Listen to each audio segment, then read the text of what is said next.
Sir Keir Starmer has overhauled Labour's shadow cabinet in his first major move as the party's new leader, handing a top role to one of his leadership rivals.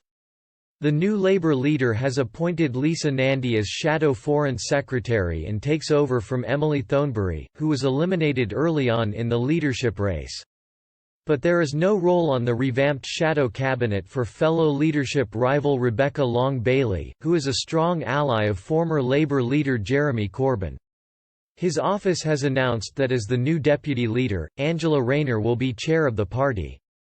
Annalise Dodds will take over from John McDonnell as Shadow Chancellor. Shadow Home Office Minister Nick Thomas-Symonds becomes Shadow Home Secretary. Rachel Reeves has been appointed the Shadow Chancellor of the Duchy of Lancaster. The only person to keep their job in the huge reshuffle is Shadow Health Secretary John Ashworth. Ms. Thornberry, who failed to secure a place in the final leadership ballot, is expected to remain in the shadow cabinet but in a different role.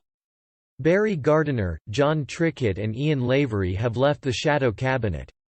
Several other junior roles are likely to be announced on Monday. Sir Keir said, "We are living through a national emergency. Under my leadership, the Labour Party will always act in the country's interest to save lives and protect livelihoods. That will be the number one priority of my shadow. We will be a responsible opposition that supports the government where we believe they are right and challenge them when we believe mistakes are being made." Ms. Nandy said it is a real honour to be given the role of leading Labour's foreign policy response in these difficult times.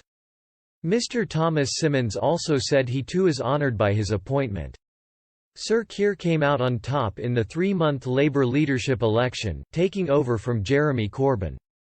He 56.1% of all members' votes in defeating Rebecca Long-Bailey and Ms. Nandy. Labour's new leader has vowed to put an unrelenting focus on winning the next general election, scheduled for 2020. In a massive snub to Mr. Corbyn, he also promised to be different by demonstrating what an effective opposition looks. But Sir Keir said he will not become engaged in a political point-scoring war with Prime Minister Boris Johnson during the current coronavirus crisis. He told Sky News on Sunday morning, "What's important is we support the government where that's the right thing to do but ask the difficult questions."